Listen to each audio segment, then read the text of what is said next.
We want to thank everybody for joining us on our Bible study, Wednesday night Bible study. This is our part 3. This is the last part of a 3-part series that we did on the Sabbath day.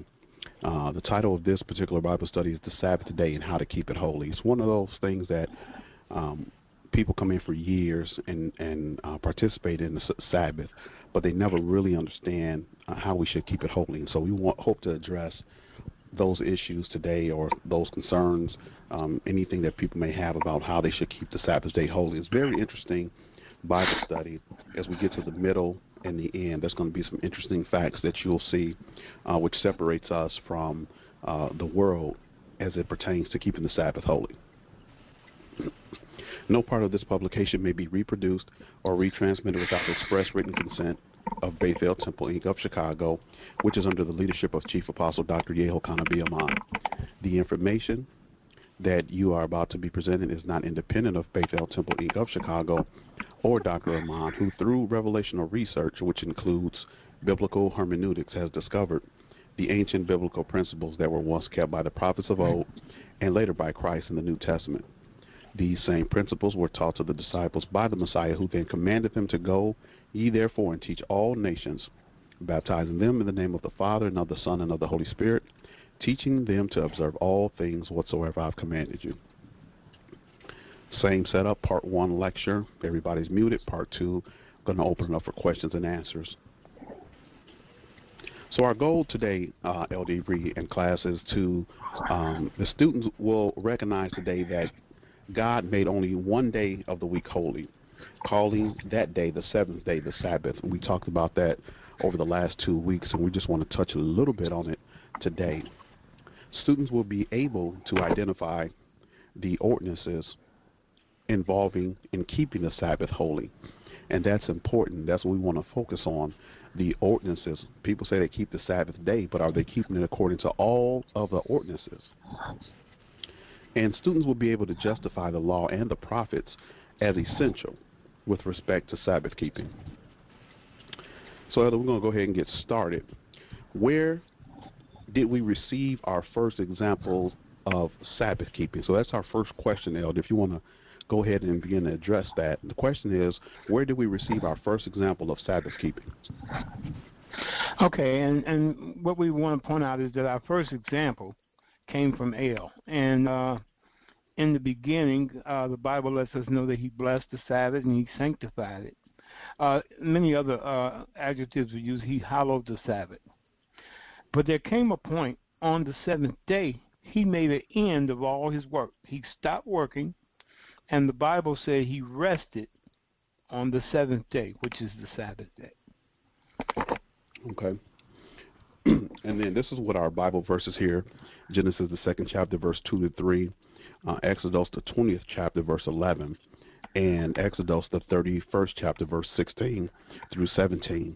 And the last one, elders, one of the things that we're going to address as far as one of the ordinances that the children of Israel should keep the Sabbath. We kind of addressed it last week. It's worth mentioning again this week, and it's something that is worth mentioning throughout the Sabbath and the feast days, as it was given to the children of Israel first. That's all right. Why are we admonished to remember the Sabbath day, to keep it holy? Elder, why do we have to remember this day and keep it holy?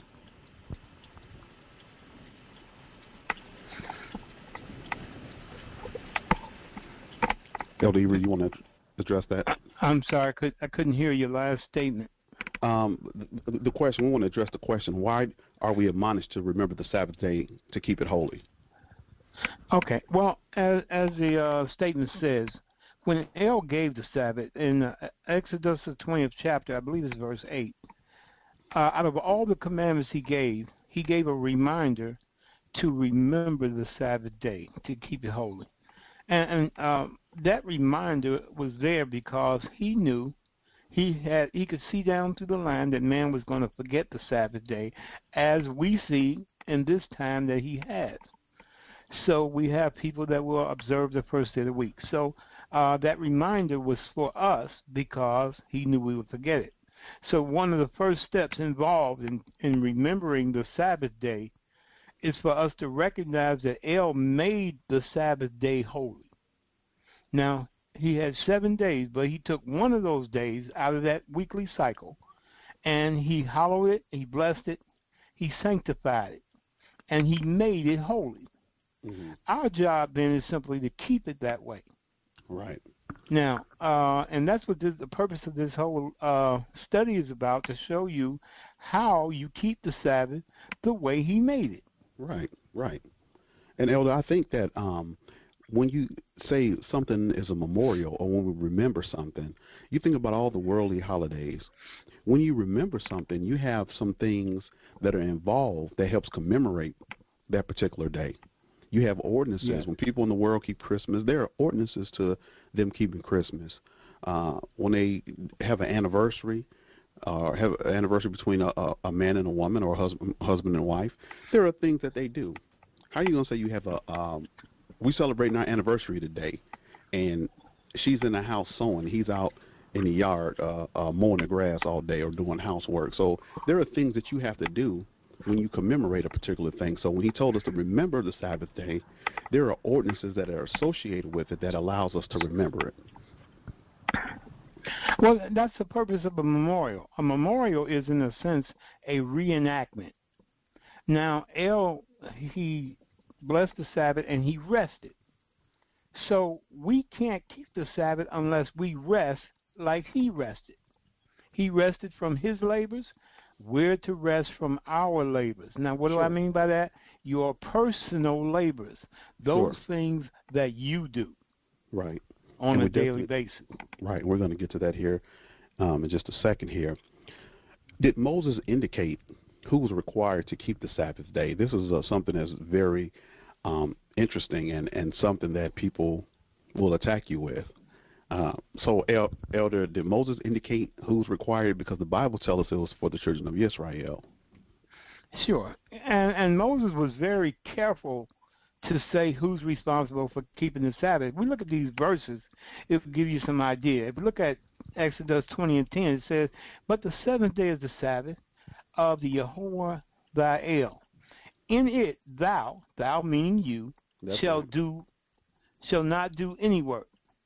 Now it begins to specify thou, and to look at the writing in blue, nor thy son, nor thy daughter, thy manservant. So you have somebody that's working for you in the capacity of a servant.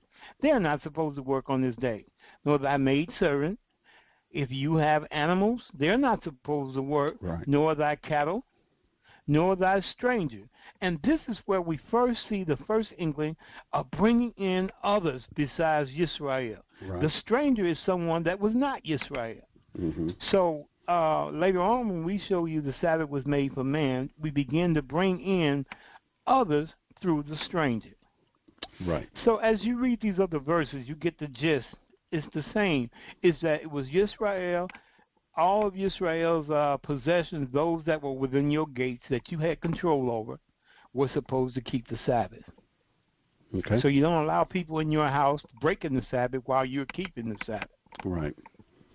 Good. And we want to address that, and we'll look far ahead in the New Testament where we see that it was then commanded for all of his people, the stranger, how the stranger was grafted in, and the stranger then became part of the household of God. They too had to keep it. If God gave the Sabbath to Israel, why do I have to keep it? And you better be ready to address and answer this question, because this is something that people will say.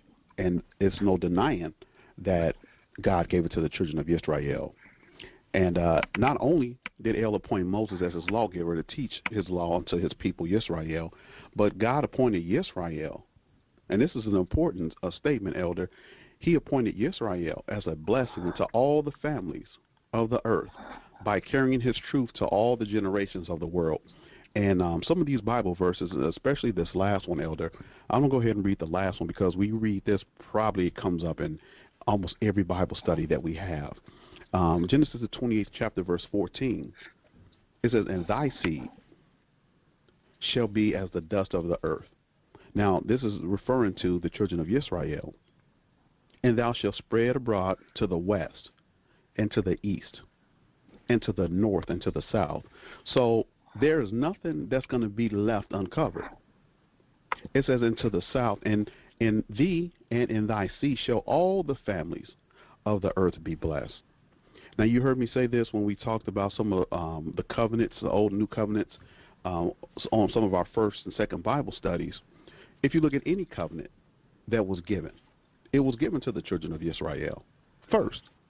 And it was their responsibility to spread it to the north and the south and the east and the west, and give this information, which was handed down to them by the chief apostle, which was Moses, and Moses received these revelations and these laws from God. So it was their job to go and give it to the rest of the people. But, Elder, we have a couple of more Bible verses if you want to maybe read one or two of those. Yes, but before I do, let me just say this. In the book of Exodus, we find, and throughout the Bible for that matter, we find where the Bible is instructing his people. It says, one law shall be unto them that's homeborn and unto the stranger.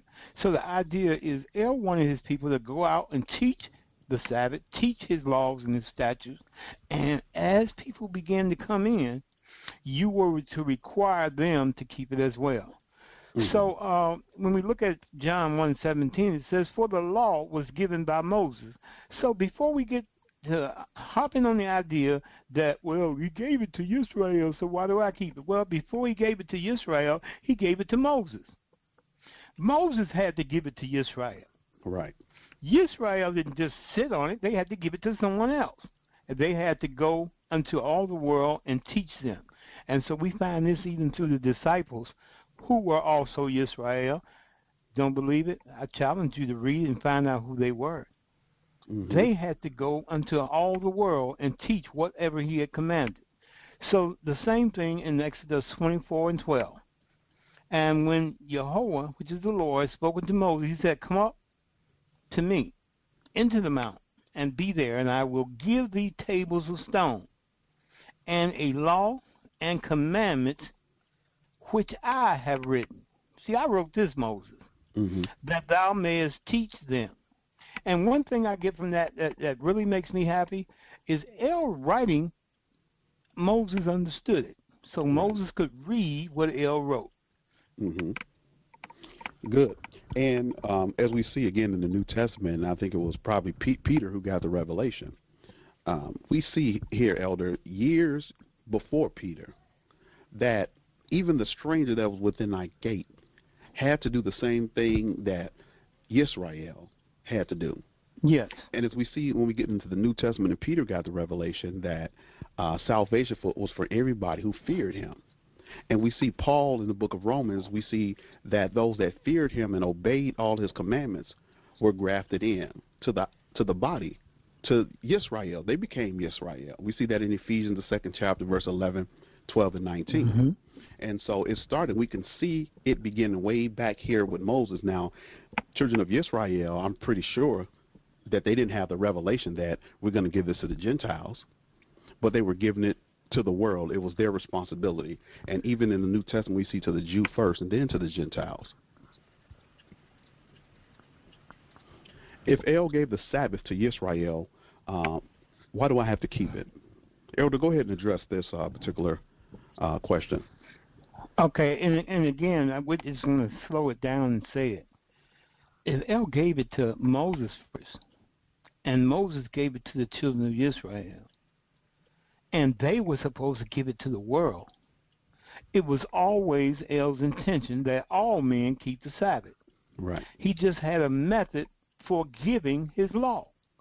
So, and one point that we really need to understand in this, there was no such people called Israel back in the day. Sure. The name, if you read enough about it, we'll find that the name came from El himself. So there were people. Matter of fact, Abraham was a Hebrew.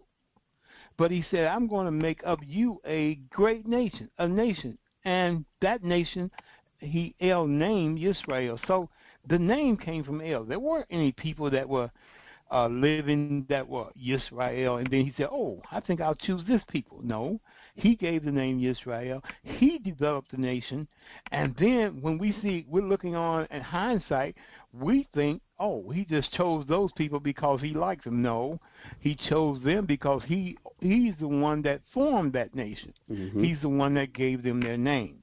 Right. So it was this group of people that he chose to give his word to the world. I mean, if you have a message, don't you have to start somewhere, give it to somebody so they can spread it to someone else? Of course. And that's the idea. So we have to keep it because it always intended for mankind to keep it. He just started by giving it to his people. Okay. And we have Isaiah, the 56th chapter. I'm going to go ahead and read that, Elder, verse 3 and 4.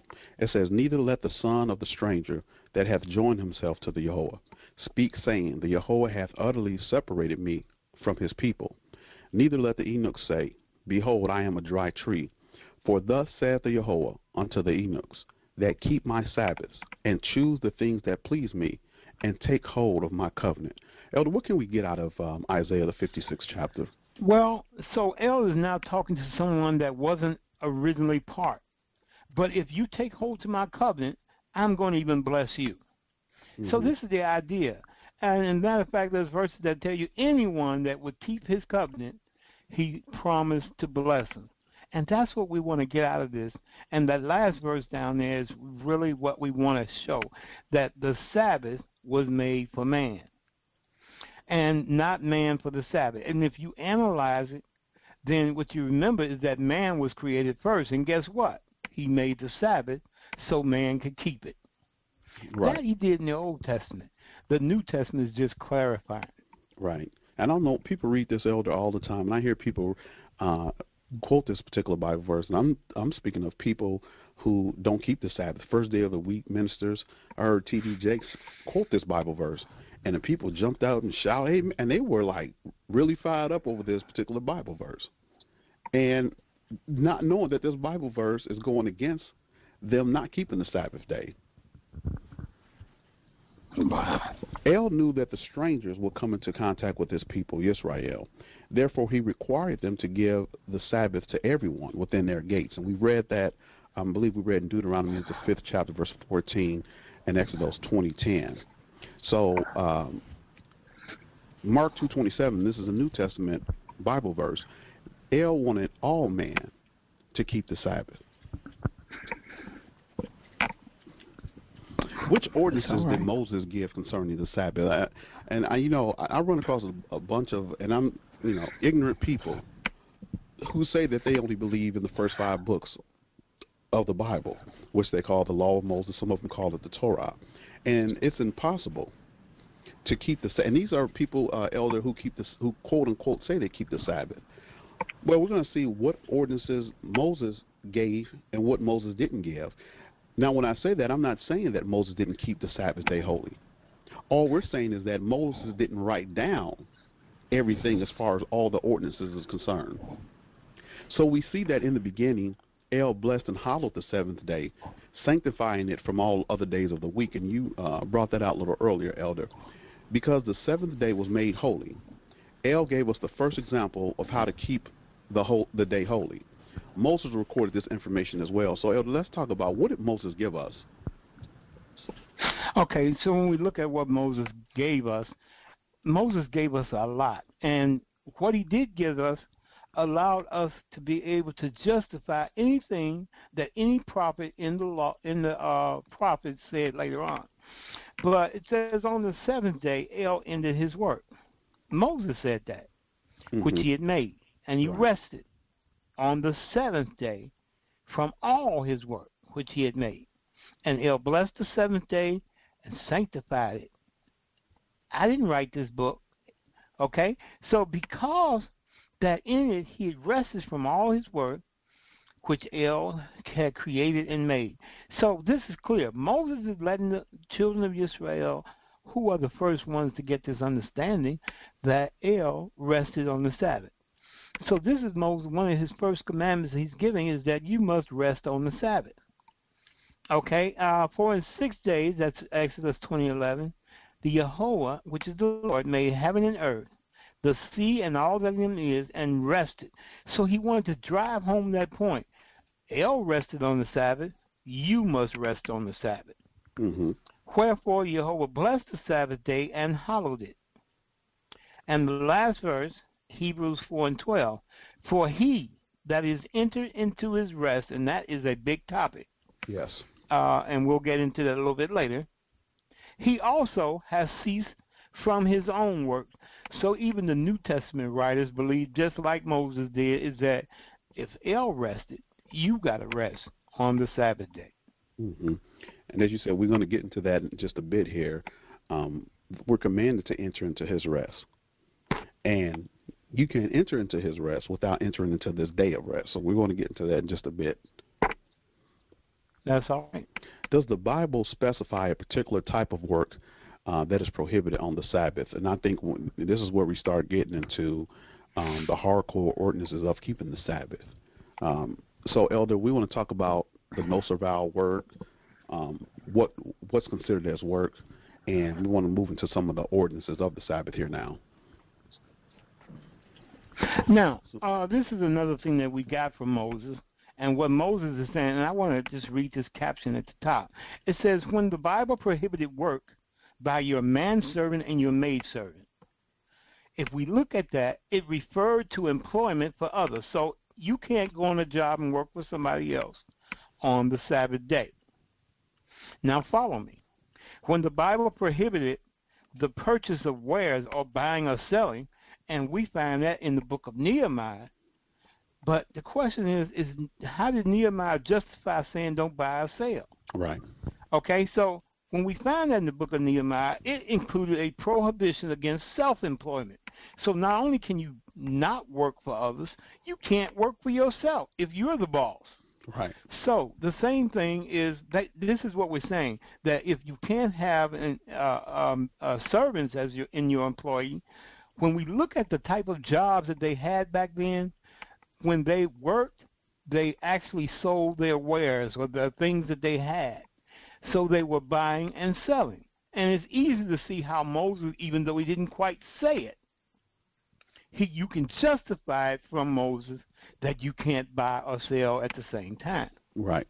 Now, but then we find Moses saying that your son and your daughter can't work. What do you do with your son and your daughter in your home? Mm-hmm. You have them doing household chores. Right.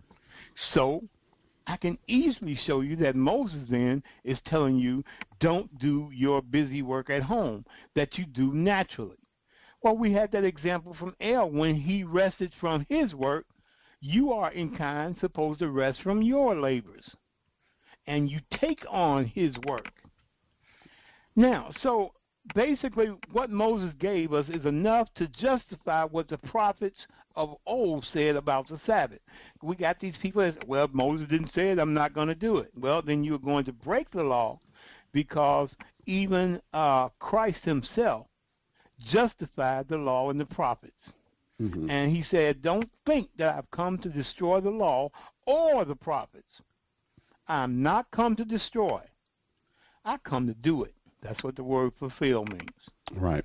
So I'm sorry, I got carried away. Well, no, Elder, that's fine. Before you go into the Bible verse, I want to kind of blow up again what you said, that when we say no work, we're talking about work for pay or doing work as far as around the house, chores, all those kind of things. Now, of course, somebody's going to say, well, when I teach at the church or I teach at the temple.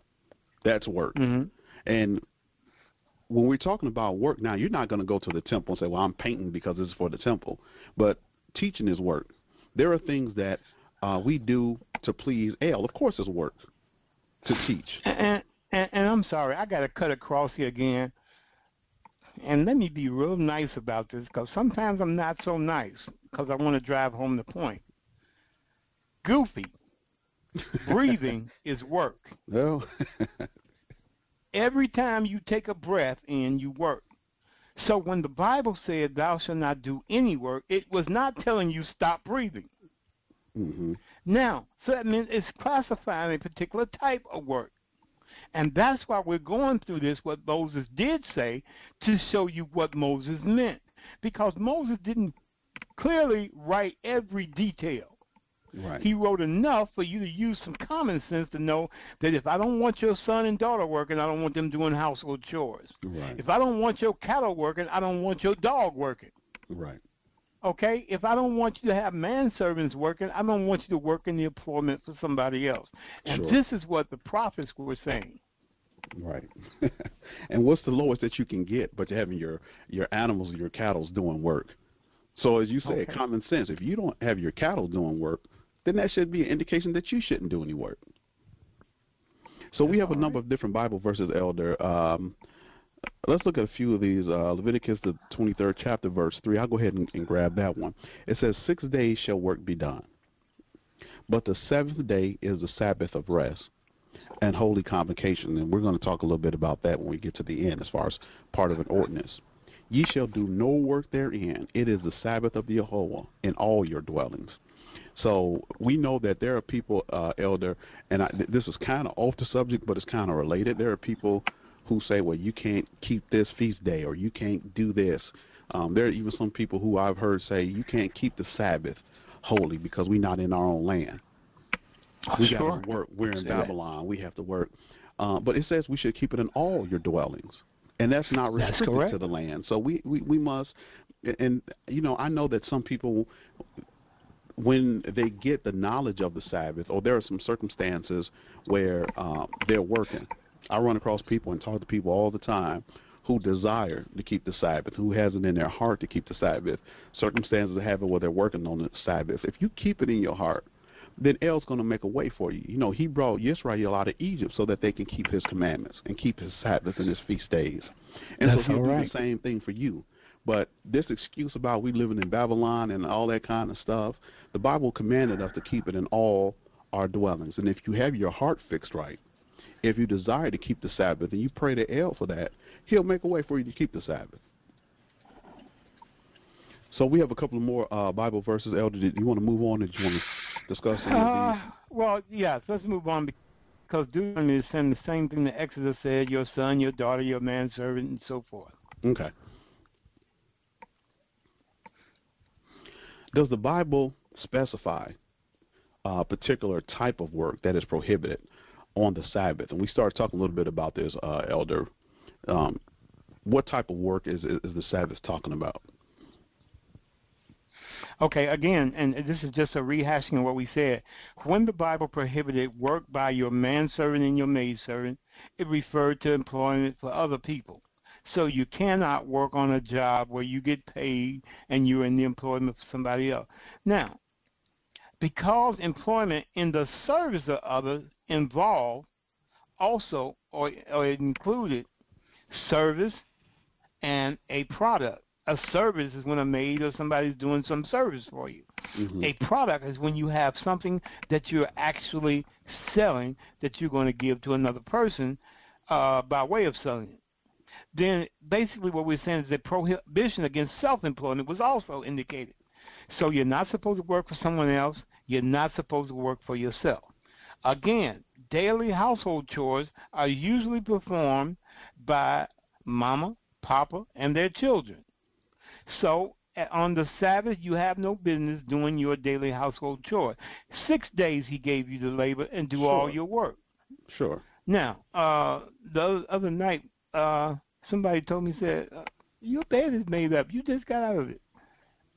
I didn't want to get out of it on the Sabbath and make it up. So what did I do? I slept on top of it. And it was nice and neat when I got out of it. Right. Okay, but when the Sabbath was done, then I can go in there and straighten and do everything I need to do. So there's a way for us to do the things that El has required for us to do. Let's stop making excuses. Sure. That's so right. We need to cease from our labor. Don't require anybody in our service to work for us. And when we do those things, we do well, and we will abide by his commandments. Okay. So we're talking about buying and selling prohibited on the Sabbath. Because many employment positions involve the purchasing or selling of a service or a product, the law of Moses prohibited buying or selling on the Sabbath day for the self-employed as well as those employed by others involved occupations that require both, especially indentured servants who contracted themselves for a period of years.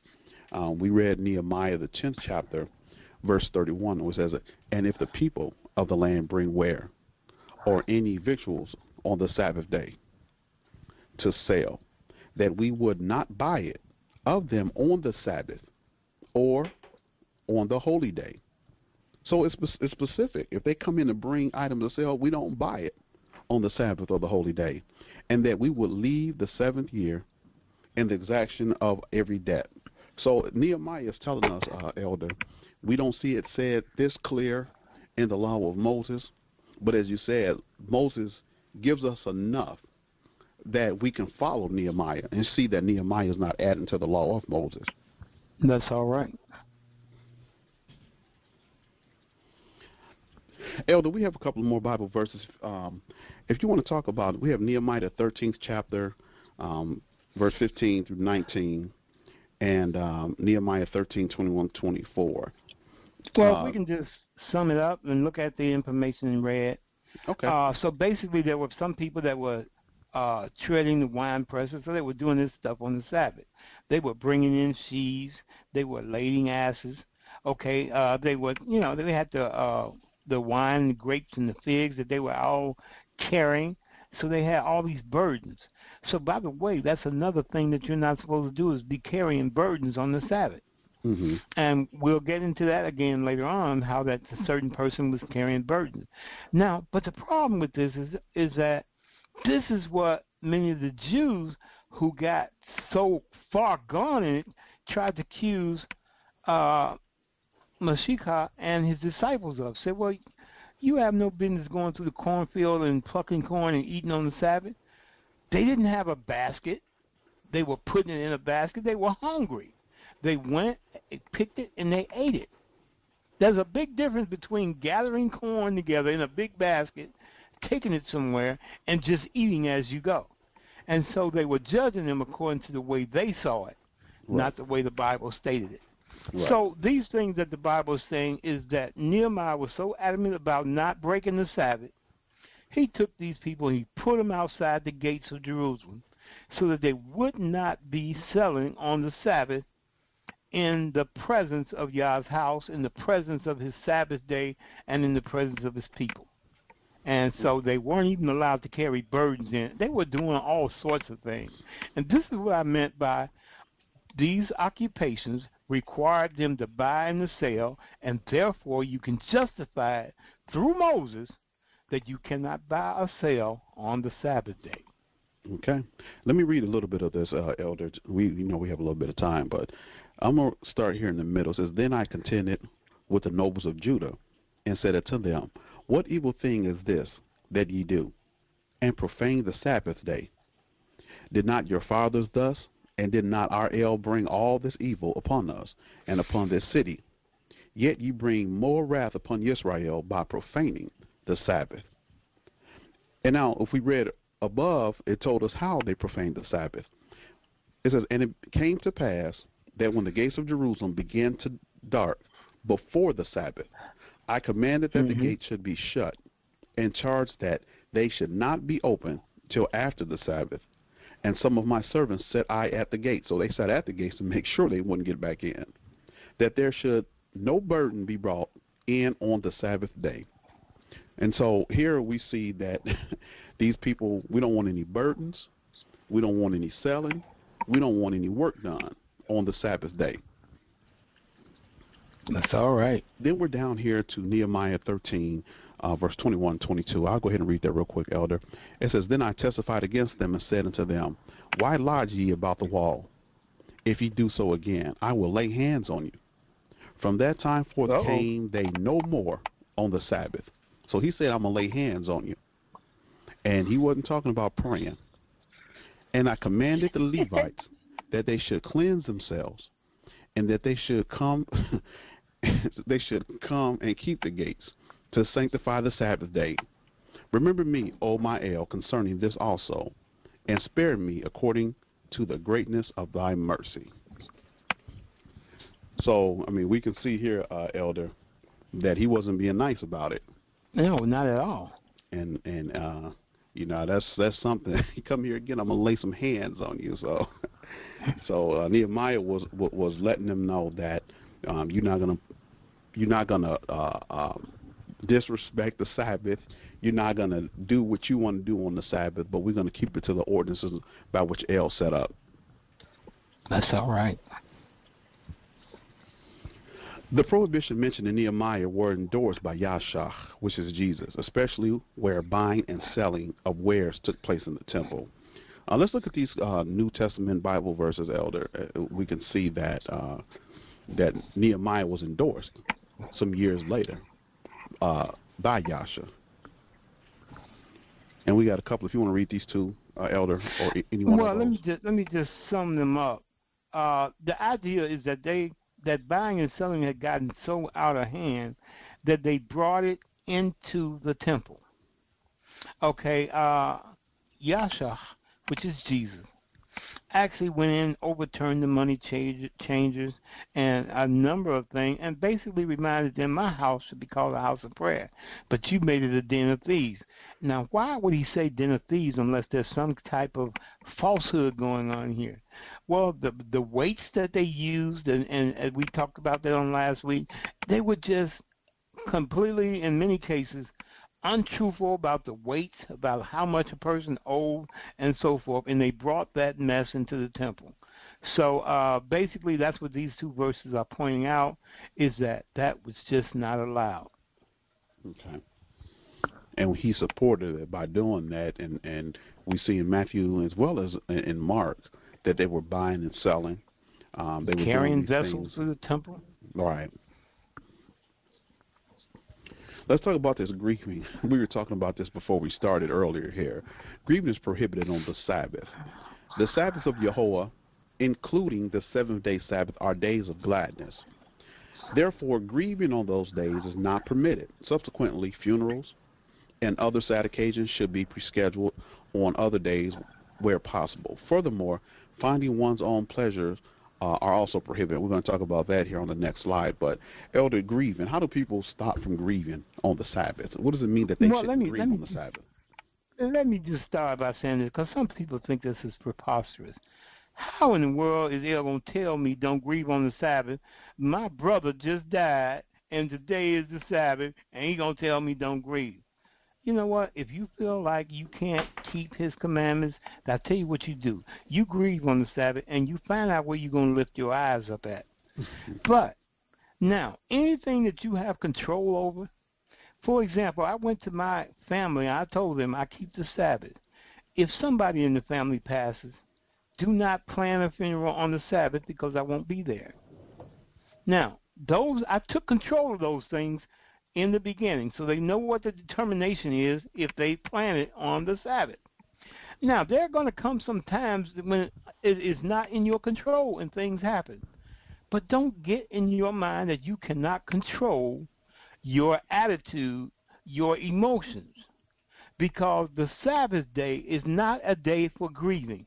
It's a day of joy. And that's what these verses will point out to us.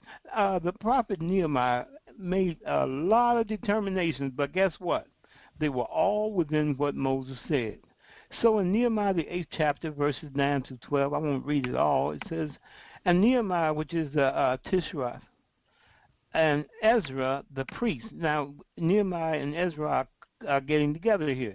And the Levites that taught the people said unto the people, this day is holy unto you, to your El. Mourn not, weep not. Yes, El made man, so El is in control of when man should cry and when he shouldn't cry. It doesn't mean you can't cry, but don't do it on the Sabbath. For all the people wept. They were crying on the Sabbath, on this day, when they heard the words of the law. But they weren't crying because somebody passed. They were crying because they were happy. Somebody said, well, these are happy tears. Well, you know what? Forget about spreading your happy tears on the Sabbath, because every time you cry, whether they're happy tears or sad tears, there's some sadness behind it. So that's why Nehemiah told them, don't be grieved on this day, because this day is holy. It's not set up for grieving. Let me just go down to the other red. For this day is holy unto our Yahweh. It's holy to him. Why wouldn't you keep it holy to you? Neither be ye sorry, for the joy of Yahweh is your strength. Reading down a little bit further, hold your peace, for the day is holy. Neither be ye grieved. Now, so if you know something is coming up, a sad occasion, you know a funeral is on the Sabbath, well, you should have told people in advance. Tell your friends, tell your neighbors, make sure people know. And if they respect you, they will try to make sure they want you to be there, that they reschedule it on a time that's not the Sabbath. So we have to make preparations. Right. And we should also mention that grieving is, we're not talking about just funeral grieving. Don't grieve about your financial situation. Oh, yes. Don't grieve about my husband is getting on my last nerve or my wife is getting on my nerve. And you grieving over that. Don't grieve because some condition exists in your life. And it's hard, Elder, but we have to kind of have, as you said, we have to have control. And it's hard. Oh, yes, we have. You've been you've been yakking all week, and then as soon as the sun's ready to come down, you got to cut it off. You better have some joy in your heart. So you better stop grieving 3 days or 2 days before the Shabbat come in. So you won't make a mistake. Well, so I don't know who can cut off their grieving. You just mad at somebody, and then you're going to wait till 3 minutes before the sun go down. You got joy all in your heart. Not happening. Also, this is Numbers, the 10th chapter, verse 10. Also in the day of your gladness, and in your solemn days, and in the beginning of your months, ye shall blow the trumpets over your burnt offerings and over the sacrifices of your peace offerings, that they may be to you for a memorial before your El. I am the Yehovah, your El. And so one of the things that we have to do, Numbers 10 and 10, as well as what is that? Not Psalms, the blowing of the shofar. And I don't know if you were trying to say that here, but we have to be with gladness on the Sabbath. One of the things that just came to my mind, Elder, as far as one of the ordinances is blowing up the shofar when I seen the picture here. So the Bible commands us to blow up the shofar as well. On, is that Psalms 83, Psalms 81, blow up the shofar? That's correct. Yeah, on the feast days and on the Sabbaths and on the new moons. And so that's one of the ordinances that just came to my mind. We have to blow up the shofar on the Shabbat. That's all right.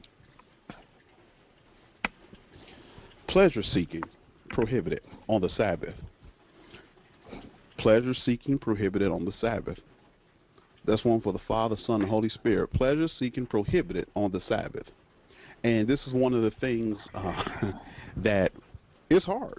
When you come into the knowledge and fullness of Yah, certain things that you've been doing your whole life, now we see on the Shabbat, on the Sabbath, 7-day Sabbath, that we have to put away those things that pleasure us. In the book of Isaiah, the 58th chapter, verse 13 through 14, it says, if thou turn away thy foot from the Sabbath, from doing thy pleasures on my holy day, and call the Sabbath a delight, the holy of the Yehovah, honorable, and shall honor him, not doing thy own ways. So the things that you would normally do, you can't do those things and keep his day holy. This day is supposed to be dedicated specifically to praising him, to doing his works, nor finding thine own pleasure, nor speaking thine own word. Don't get on the phone talking about what Mary did at work. Don't talk about the sports games and all these things that's not edifying or not glorifying Yah.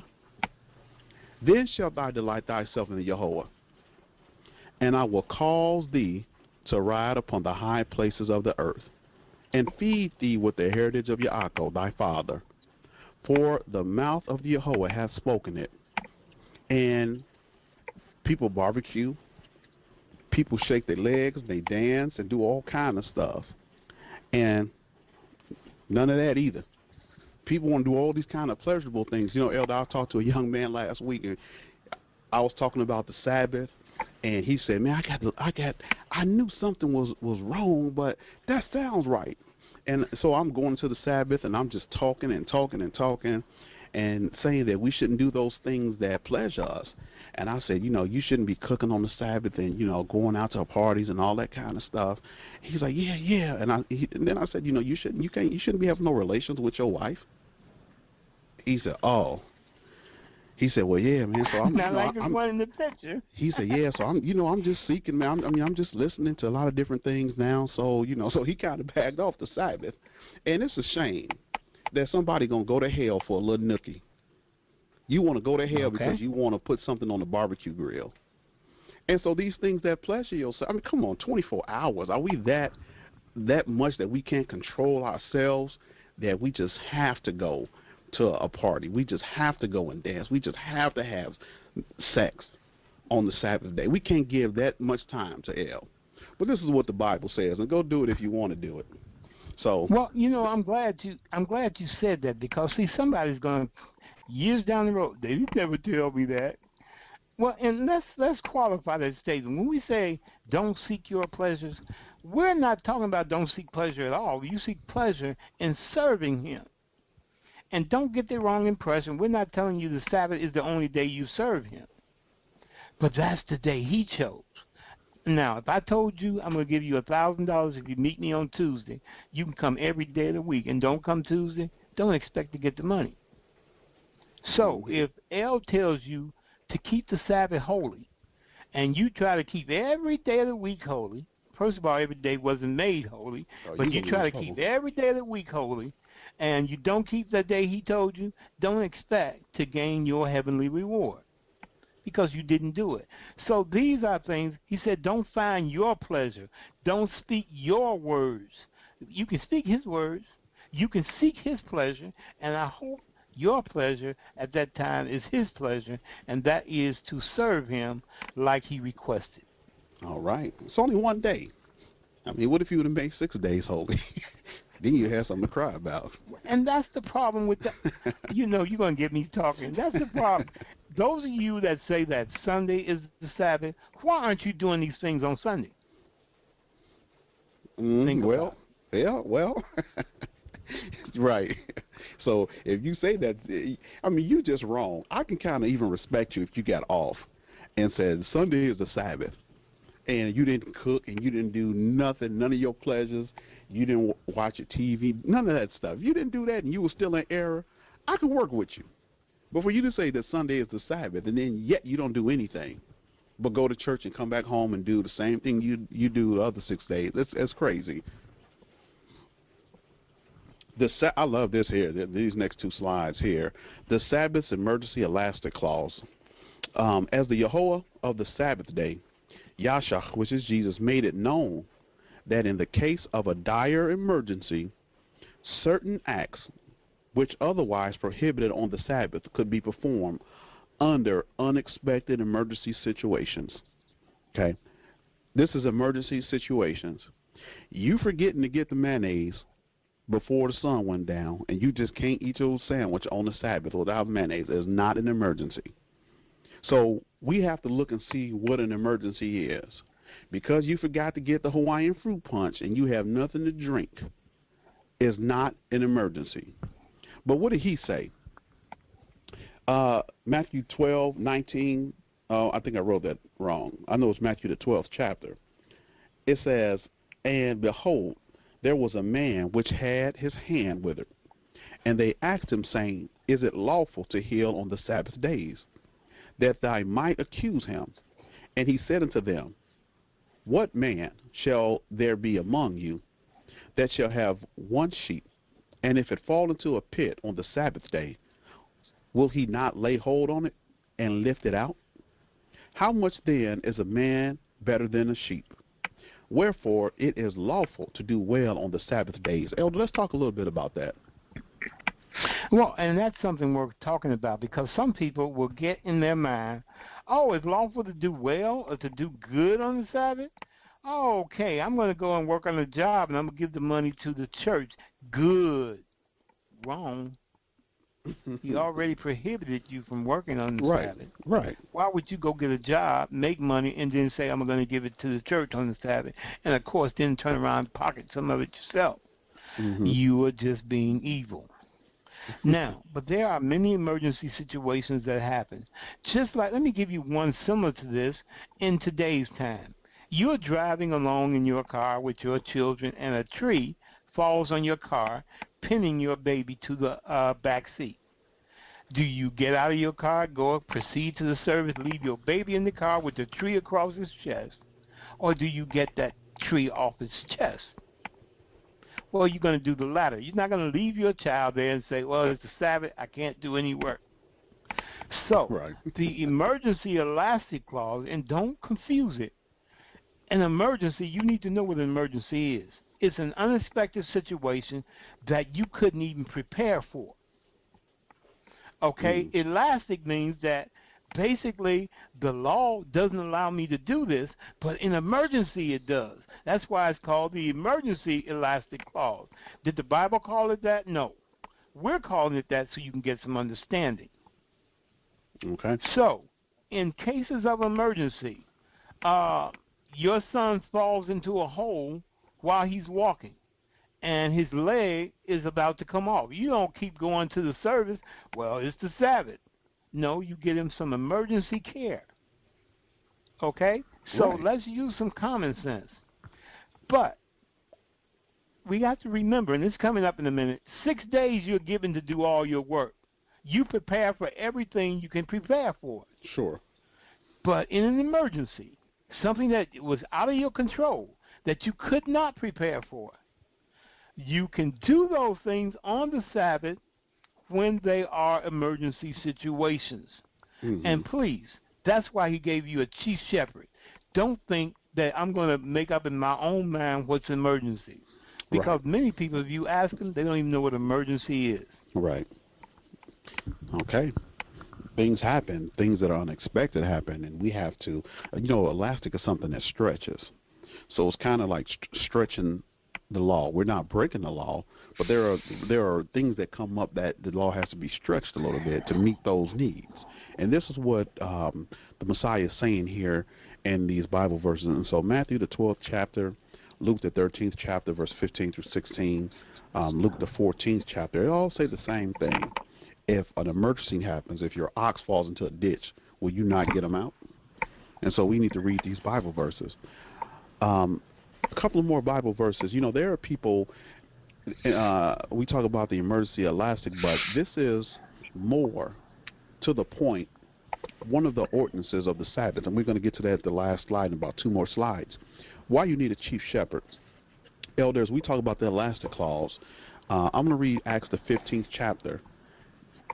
You can't keep the Sabbath without a chief shepherd because, see, there are things that are going to arise in the future that the Bible doesn't talk about. And, Elder, we want to talk about that here in a minute because that's very important. But if you read Acts, the 15th chapter, there was a dispute going on. I believe this was Paul.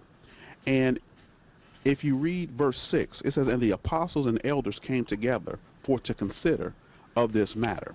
So this was something that wasn't that clear because they had to come together to consider, to talk about this matter. And when there had been much dispute, and Peter rose up and said unto them, men and brethren, ye know how that a good while ago El made choice among us, that the Gentiles by my mouth should hear the word of the gospel and believe. And El, which knoweth the heart, bear them witness, giving them the Holy Spirit, even as he did unto us, and put no difference between us and them, purifying their hearts by faith. Now, therefore, why tempt ye God to put a yoke upon the neck of the disciples, which neither our fathers nor we were able to bear? Elder, how does this relate to the chief apostle and the chief shepherd here?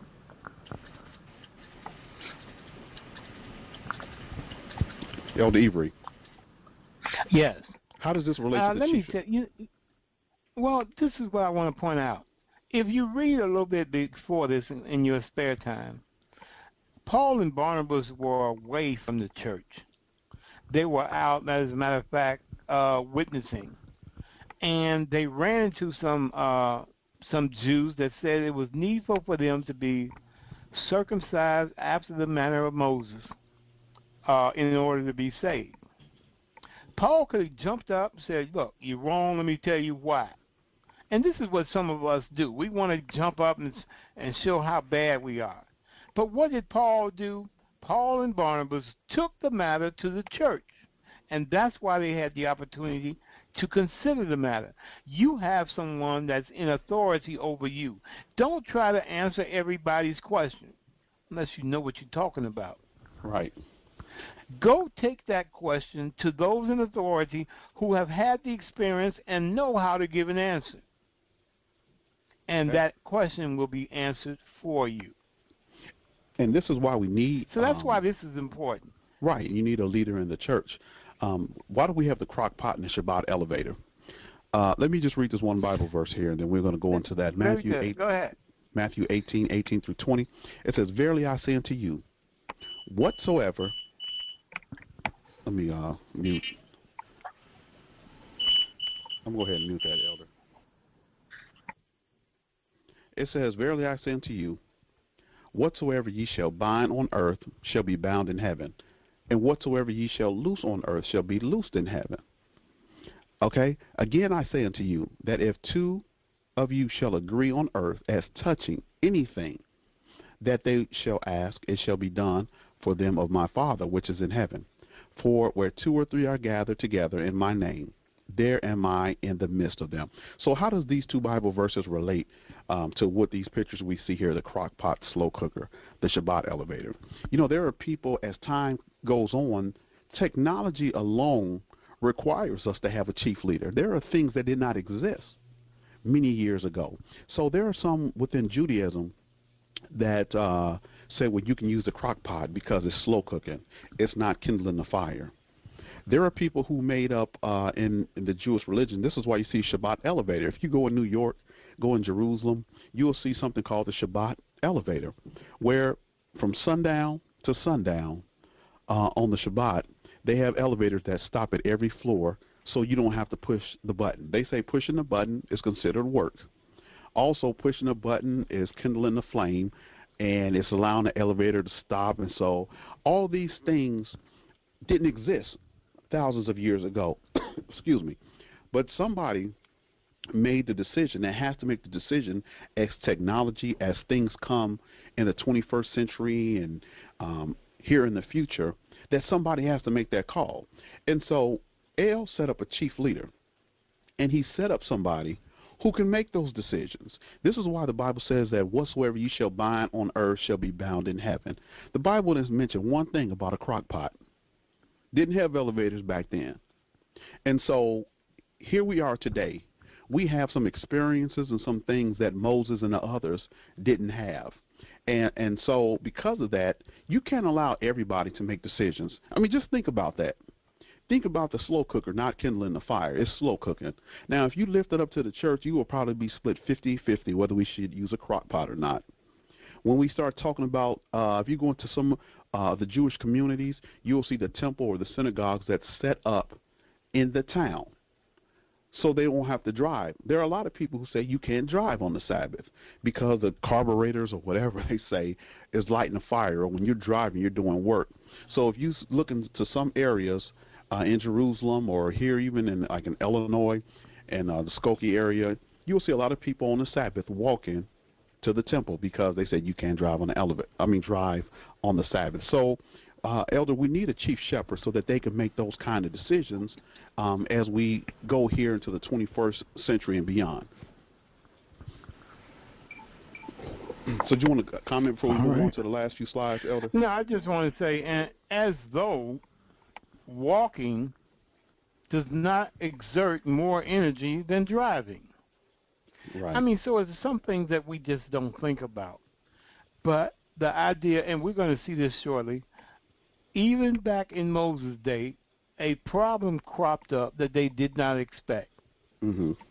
And Moses ended up making a judgment on it, but in the beginning, Moses did not know what to do about the problem.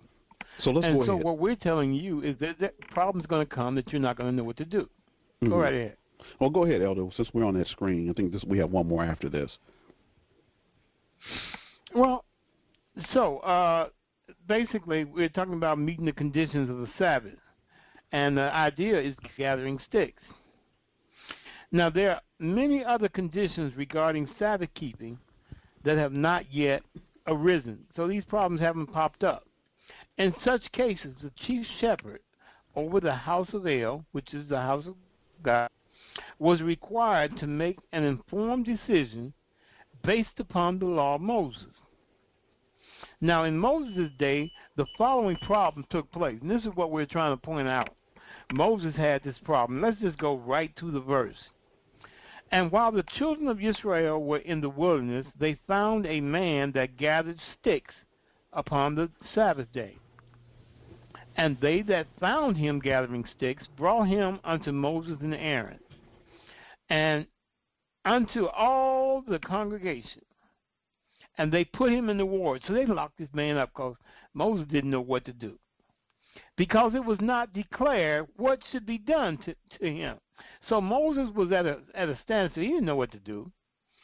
And Yahweh said to Moses, so Yahweh spoke to Moses, the man shall surely be put to death. That wasn't Moses' decision. That was El's decision.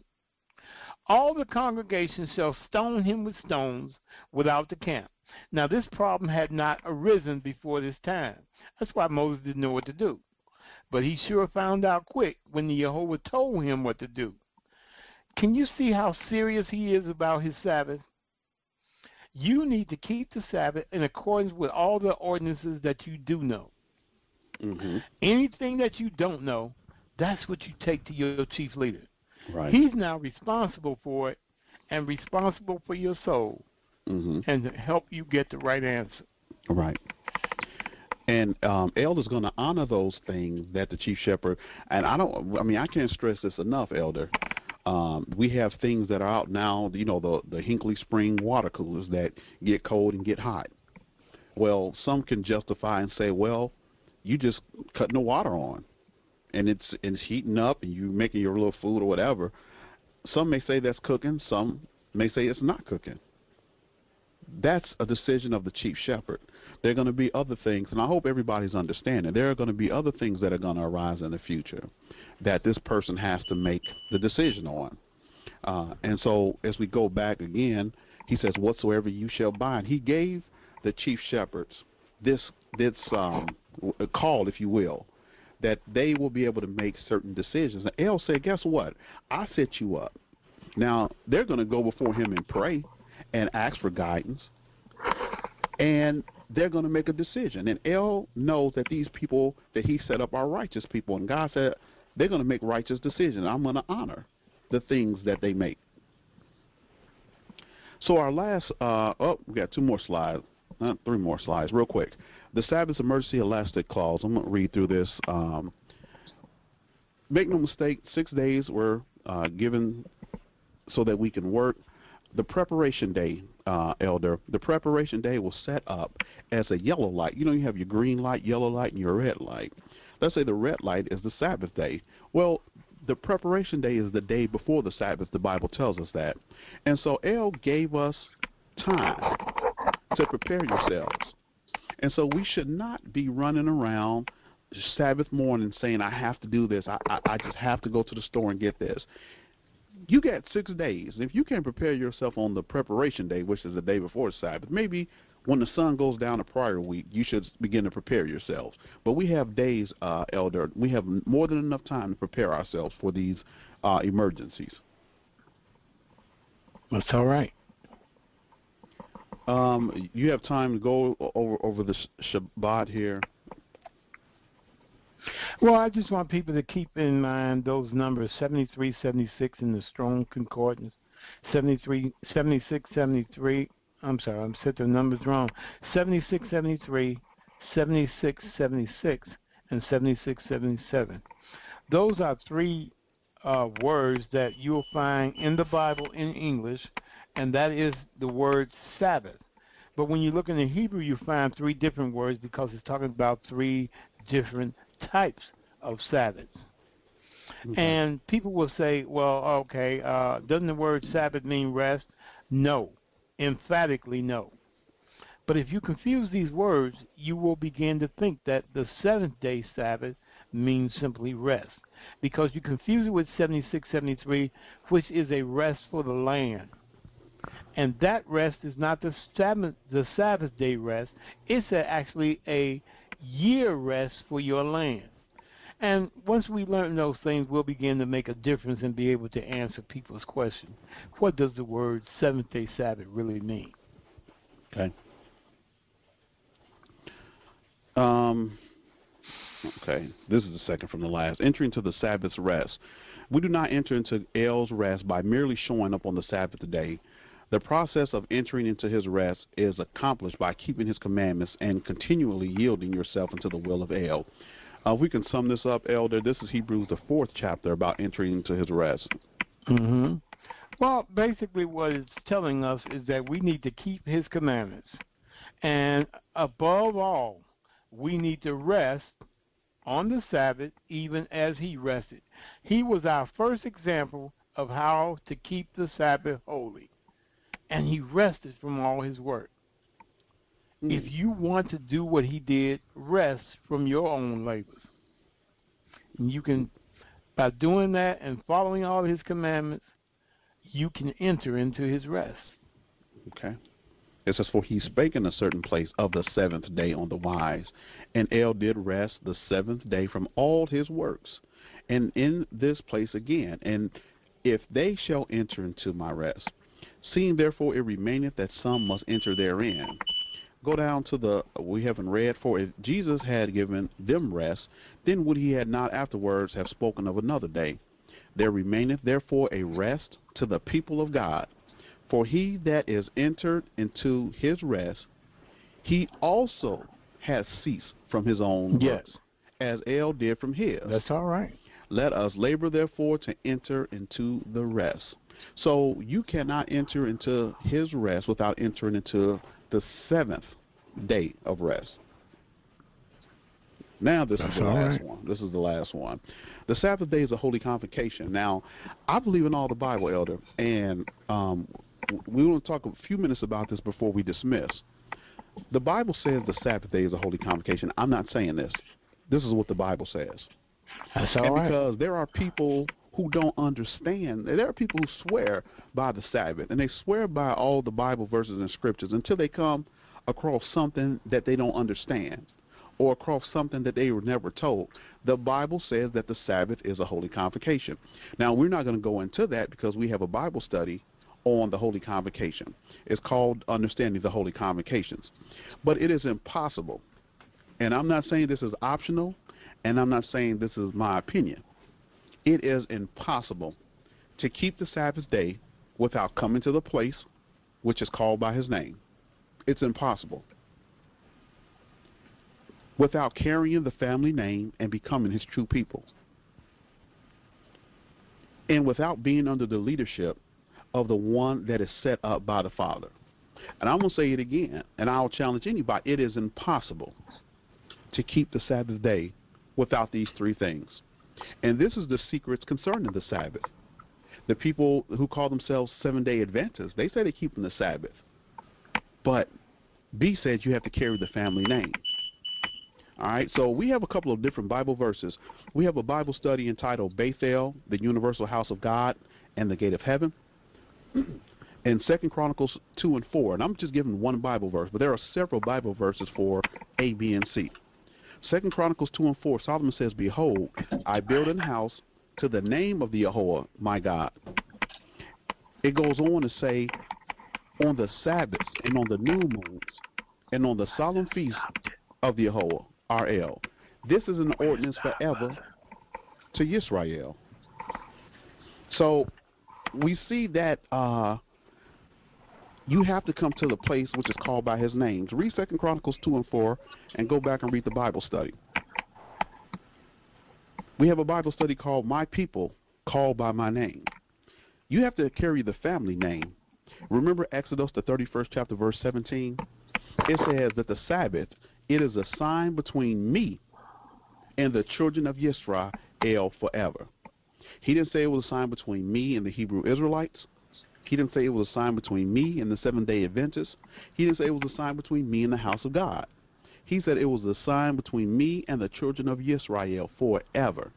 So if you are not called by the name of Yisrael, then you can't keep the Sabbath. I'm not making this up. This is what the Bible says. We have a Bible study, My People Called by My Name. And discovering the chief apostle, we had 3 parts on that, Elder. Numbers, the 27th chapter, verse 16, 17, and 20, told us the purpose of a chief shepherd. It says, let the Yehovah, the God of the spirits of all flesh, set a man over the congregation. A means one. And it says that this person is to go out before them, and they're going to go in before them. This person will lead them out and may bring them in. But it says that, why do we need this person? That the congregation of the Yehovah be not as sheep which have no shepherd. And verse 20, Elder, goes on to saying, and thou shalt put some of thine honor upon him, that all the congregation of the children of Israel may be obedient. So this person has the answers to these elastic emergency calls and knows how to keep these days holy. When we see the children of Israel throughout the Bible, and I'm talking about obedient children of Israel, because there were some disobedient ones as well, we see that they had a chief shepherd set up over them. Moses was over them. Here in Numbers, the 27th chapter, we see that Moses was anointing Joshua. And we go on throughout the Bible till we get all the way to Peter, and then we get all the way to Paul. And you always see that it was a man set up over the congregation. So the secrets of the Sabbath day, in order to keep all the ordinances, you must meet these 3 conditions. And if you meet these 3 conditions, Elder, then you're going to meet all the other conditions. It's okay. And let me just say in conclusion that there are some other things on the Sabbath that we did not include, because one day somebody's going to come and say, oh, this is some good information. I'm talking about people that claim to keep the Sabbath.